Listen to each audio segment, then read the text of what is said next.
مساء الفل عليكم. وصفتنا النهاردة هي السابليه.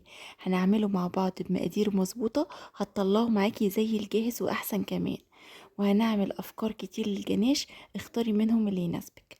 يلا نسمي الله ونصلي على الرسول، ويلا بينا نبدأ. هنحتاج أول حاجة 200 جرام من الزبدة بدرجة حرارة المطبخ. نزلت عليهم ب100 جرام سكر بودرة، نخلتهم علشان أفك أي تكتلات في السكر. هخلص كل كمية السكر بنفس الطريقة، وبعد كده نرجع نكمل باقي الخطوات. لو وصلتي معايا لهنا ما تنسيش تعملي سبسكرايب للقناة على اليوتيوب، وفولو للبيج على الفيسبوك وعلى التيك توك. دلوقتي ضربت كويس جدا بالمضرب الكهربائي لمدة حوالي 10 دقايق لحد ما لون الخليط يفتح تماما ويبقى كريمي بالشكل اللي انتوا هتشوفوه دلوقتي. وكنت بالاسباتيولا بنزل كل الجوانب علشان الخليط كله يتضرب مع بعض ويبقى بنفس القوام. وبعد ما اتضرب كويس نزلت ببيضة بدرجة حرارة المطبخ، وعليها كيس فانيليا ورشة خفيفة قوي من الملح.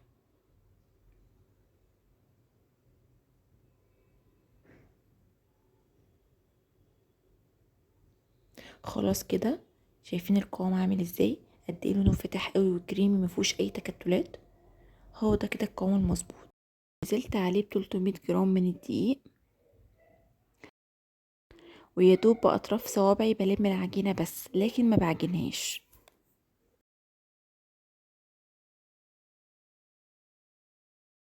وبقت معايا بالشكل ده، بس كانت طرية قوي. انا زودت معلقتين كبار دقيق، نزلت بيهم معلقة وبعدين معلقة، لان كلنا عارفين ان انواع الدقيق بتختلف من نوع للتاني. انا نزلت بمعلقتين الدقيق دول لحد ما حسيت ان العجينة لمت معايا تماما، مبقاش ليها اي اثر في البولة اللي بعجن فيها بالشكل اللي انتوا شايفينه ده. اي اثر في البولة خالص.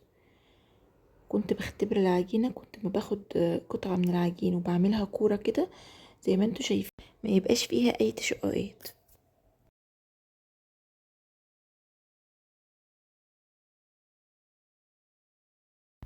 انا دلوقتي بغطي العجينة بكيس تلاجة ودخلتها التلاجة لمدة 10 دقايق عشان العجينة ترتاح.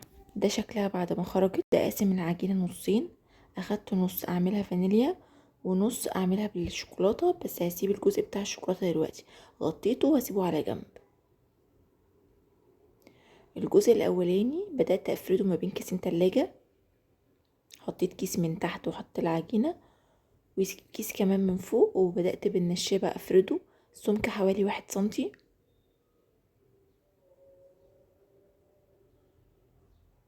بس كده كده مظبوط قوي.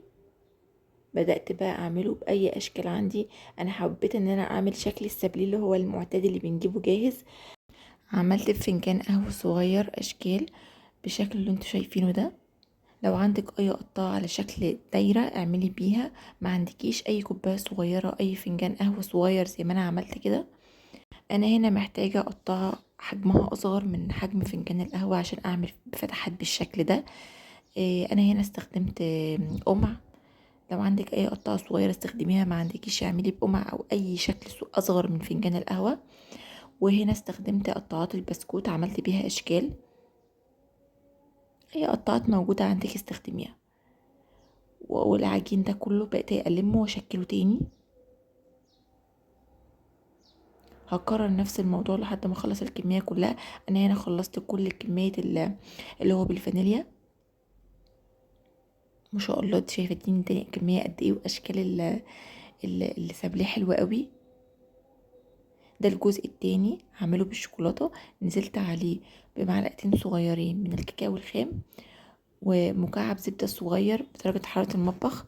طبعا كلنا عارفين ان الكاكاو هيمتص كتير من السوائل ومن الدهون، فعشان كده انا عايزة العجينة تبقى بنفس قوام عجينة الفانيليا، بس عشان كده زودت لها قطعة زبدة صغيرة. وكده العجينة معايا مظبوطة تماما. بتأكد ازاي؟ بعمل برضو بشكل كورة، وبعدين بعد كده اتأكد ان هي مبقاش فيها اي تشققات. بدأت افردها ما بين كيسين تلاجة بنفس الطريقة بنشابة، سمك حوالي 1 سنتي.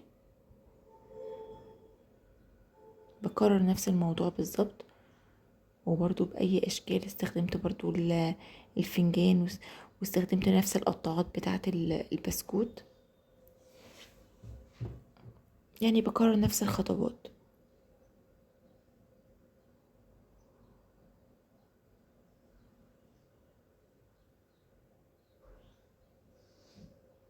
بلم برضو الاجزاء الزيادة وارجع اشكلها تاني. دي صينية صغيرة انا عاملاها بسمك عالي شوية، سمك حوالي 2 سنتي.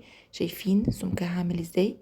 لان دي مش هلزقها مع واحدة تانية، هتشوف في الاخر انا هعمل فيها ايه. دي انا هسيبها لوحدها، كل قطعة لوحدها، فعايزاها تبقى عالية شوية، او هحط عليها صوص شوكولاتة بس وهسيبها. انا كده خلصت كل الكمية. شايفين كل كمية السابليت ادتني قد ايه؟ الكمية ما شاء الله كبيرة. دخلته فرن ساخن مسبقا درجة حرارة 170 على الشبكة رف أوسط. هيطلع معايا بالجمال ده، مش بياخد وقت خالص في السوا. الأشكال كلها حلوة قوي، ولا نفشت في الفرن ولا شكلها اتغير تماما، وده دليل على ان العجينة مظبوطة جدا. أشكال الشوكولاتة حلوة قوي قوي برضو، يعني الرسمة ما باظتش في الفرن. طالعين أشكالهم حلوة قوي ما شاء الله. وحبيت أوريكم برضو السوا بتاعهم. شايفين شكلهم والسوا بتاعهم اللون عامل ازاي؟ لا ما شاء الله حلوين قوي. عشان بس المقادير متبقاش صعبة عليكم، نراجع تاني مع بعض المقادير. 100 جرام سكر بودرة، عليهم 200 جرام زبدة، عليهم 300 جرام دقيق. انا احتاج الدقيق معايا لمعلقتين كمان، حطي 300 جرام، ولو احتاجتي معلقة او اتنين على حسب نوع الدقيق اللي بتستخدميه. يعني النسبة تعتبر 1:2 ل3. انا هنا بدأت ألزق السابليه بالمربى. انا هنا كنت بوريكم قطعة السابليه المقفولة عليها المفتوحة اللي احنا كنا عاملينهم عشان نحطهم على بعض. بدأت اخد القطعة المقفولة واحط عليها معلقة مربى، وانزل عليها بالقطعة التانية المفتوحة بالشكل ده. مفيش ابسط من كده، وشكلها حلو قوي في الاخر.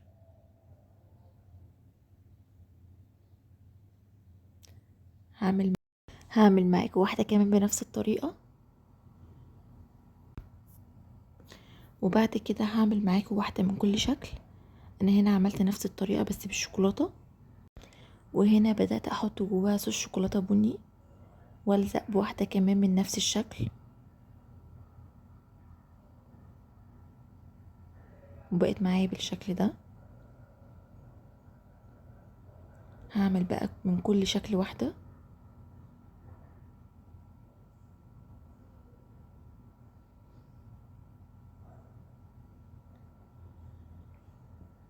بعمل اعملي بصوص شوكولاتة بيضة او صوص شوكولاتة بني او مربى، كلهم احلى من بعض. دلوقتي انا كنت بحط اللي هي السمكها 2 سنتي اللي كنت قايله لكم عليها، ما لزقتهاش في واحده كمان لان هي كانت عاليه. حطيتها في صوص شوكولاته بني وسبتها على جنب عشان تنشف. وعملت كمان بصوص شوكولاته بيضة، هسيبها برضو تنشف. دي بقى عسل قوي، حطيت لها صوص شوكولاته بيضة، وبدات احط لها 2 كده من الشوكولاته شيبس كانهم عينين، وحطيت لها واحده كانها ليها بق. عسل قوي، الاطفال هيفرحوا بيها قوي، وممكن يساعدوكي وهم اللي يعملوها بنفسهم.